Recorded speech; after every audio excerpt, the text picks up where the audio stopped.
Okay, let me start by apologizing. My daughter tried to make herself some mac and cheese, so she forgot to add water to it to the microwave and had a little smoke in the kitchen, so let me apologize for that. But with what's going on with the government shutdown right now, neither side seems to care. The Senate wants to tell us that they're waiting for the president to tell them what he would approve, while the House is telling us that they're going to go home for the weekend last weekend. Wait, you're supposed to be the boot in the butt of the White House. You're supposed to get the government in order, and you're just going to go home for the weekend. You're not doing anything. All you're saying is no to the wall, which I understand. But here's the problem. You saying no to the wall and Trump being a little baby and not wanting anything but the wall. There's an old phrase you got to remember. Be careful what you wish for, you just might get it. Let's give it to him. Not out of surrender. Not out of surrender. Instead, make him pay the price for having it. Since he wants to act like a baby, let's treat him like one. We, the people, have elected a new House of Representatives, and the Senate is still Republican controlled. But it is not making a difference. Our government is still shut down, and yes, it is the president's fault. But the Senate isn't trying anymore unless it is something the president asks for. They should just do their job and not wait for the president. Why can't they write a bill first, then and pass it on to the Senate for approval? If denied, that is on them. But since Trump wants to act like a spoiled brat, fine. They don't want to offer anything. The Senate and the Congress. Neither does the president. They just want their name on things. They want the praise with no blame. Unless it goes to the other party. That's probably why they didn't pass the bill. They didn't do anything about the wall while they controlled both the House and the Senate. So now that they have the Democrats in control, and they want them to take the blame if anything goes wrong. Here's what we should do. None of them are putting anything on the line. I am offering to put on the line. None of them is willing to risk anything other than being voted out, but that doesn't mean anything. What I'm offering at this point is if Congress would listen to my plan, take it on whatever side. It's like, if the House votes on it, fine. If the Senate votes on it first, fine. Reword it for whichever branch takes it over. If this works, it was my plan. If it doesn't work, I'll accept a death penalty for that. How many people are willing to lay their literal life on the line for what they believe? Not them. They're talking more about right now about the government shutdown today than they are talking about the soldiers, the U.S. soldiers who died in Syria due to a bomb blast. Now, I thought we cared about those soldiers. After all, we beat ISIS according to Trump. You know, we knocked them off. That's why we could pull out. And then we get attacked. How's that abandoning ship going for you so far there, Trump? But not only do I say that I would accept the death penalty, if it fails by workers not making more, my plan is to have the workers make more money, or the cost of living goes down. But veterans would also get everything they deserve and have earned. Military personnel doesn't, or if military personnel does get a raise, 10% in my plan. Unlike Trump, who promised 10% but wasn't really there. We get immigration reform, and we have a decrease in school shootings. If these do not happen, if we have an increase in school shootings, we don't have immigration reform, military personnel doesn't get a raise, the veterans don't get what they deserve and earned, and the workers don't make more, or the cost of living doesn't go down, then, like I said, I'd get the death penalty. As they say, put up or shut up. I am putting up. They're not. Here's my suggestion for the budget. Bill to fund the federal government and open government. Whereas the president is holding government workers and the people hostage for the sole purpose of building a wall at the southern border, and funding must be provided for to reopen the government. For such reasons, any land not owned by the government would be purchased at 2 times the fair market price. In addition, seeing as the wall will stop, according to Trump, illegal entrance into this country, any undocumented immigrant having crossed after the wall was completed and having been residing in America for over 2 years will receive citizenship. I know Trump's going to say that's rewarding illegal activity, but hey, if your wall works, you have nothing to worry about, do you? Whereas this budget is for the people of the United States with no regard to sex, age, orientation, religion, or party affiliation, and the creditors in whom the United States is indebted to. This budget provides a clear spending plan to lower debt and reopen the government, and to adjust taxes for the purpose of speeding the debt reduction. Whereas to provide better incentives to businesses for the purpose of job creation, tax incentives would be required for passage of this bill. Tax incentives are as follows. Tax deduction for full-time hourly workers at 200%, twice what they pay. While part-time, or people who work less than part-time, are getting 75%. So the companies will be writing off 75% of part-time or less. The rest, they're losing. Full-time, they get to write off twice. This would allow them to hire more full-time workers. It could be argued where you're going to make this money up from. Same place that the Republicans want to make it up from the workers. Republicans love to put all the tax burden on the back of the workers. We don't have to raise their taxes. They have more workers. More full-time workers means more taxes. CEOs would be capped at 40 times the average hourly worker. That's salary, bonuses, profit sharing, and stock options combined. Unless the average hourly worker earned 5 times the annual cost of living. Currently, the federal government says that the cost of living for someone filing single with 0 deductions, which is what we base it on. You can't base it on married and deductions and all that. You have to put it at the base. Currently, it's at $18,000 per year. How? I have no idea, but that's what the federal government says. Fine, let's go off that. So 18,000 times 5. If the worker makes more than $90,000 a year, there's no cap on the CEO. They can make as much money as they want and everything rolled up into one.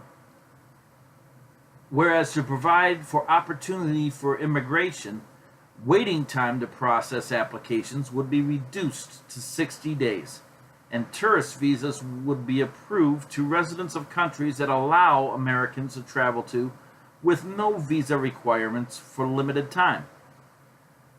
If you travel to the Philippines, you're allowed to go there for up to 30 days with no visa needed. They should be allowed to come over here for the same time period. No visa needed. But if we give them a visa, they can stay for the visa duration, but that's it. Then they have to leave. It's returning the favor. They treat us with respect, we treat them with respect. Unless criminal acts are discovered. If If we find out that they're criminals, denied. And USCIS will increase the number of agents to process twice the current level of immigrants visas and tourist visas. Whereas to provide safety from gun violence, common sense regulations would be as follows.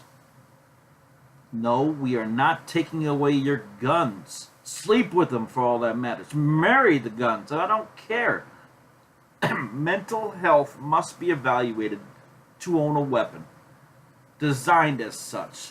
Don't give me that ropes can be used as a weapon or a butter knife or anything like that. Everything can be, my hands can be used as a weapon. Should I sacrifice them? No. Guns are meant for one thing only. They're not there to spread butter. They're there to kill. So, the weapons that are designed for that reason, guns, swords, martial arts weapons, tactical knives, not butter knives. In order to get those, you have to have a mental health evaluation. You must not suffer from any mental illness, including, but not limited to, depression, PTSD, dementia, bipolar, antisocial, anger management issues. Gun ownership would be limited to 4 firearms per person. Listen, if you want to defend your family, God bless you. But if you need more guns than Tackleberry from Police Academy, you're a little over dramatic. You don't need that many. Unless you're a licensed collector, military, law enforcement, or security personnel.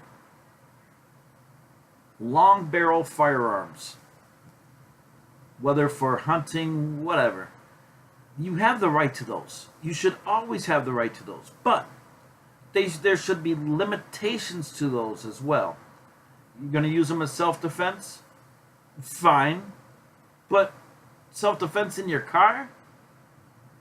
If someone is in your back seat and you're with a long barrel, you're not going to do anything to them.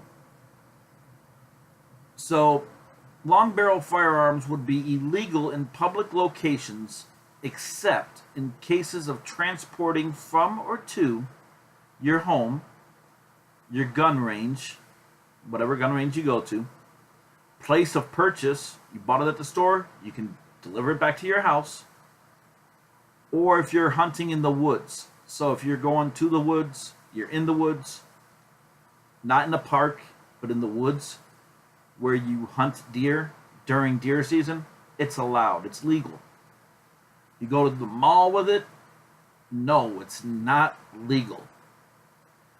Therefore, be it enacted by the United States House of Representatives, the sum of, this saves money, $3,990,610,000,000 be allocated from the United States Treasury to fund the United States government for the following.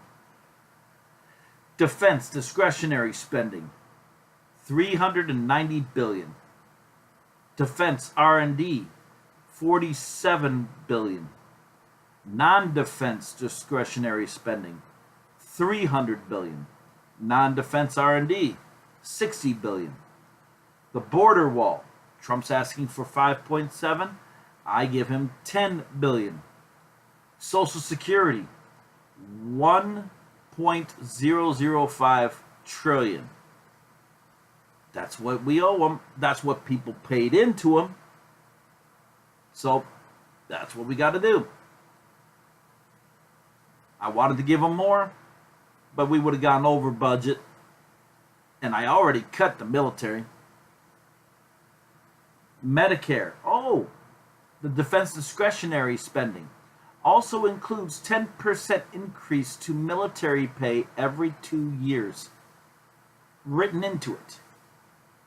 So their pay of $390 billion, 10% increase to spending for the soldiers' pay is the first thing to pay off out of that.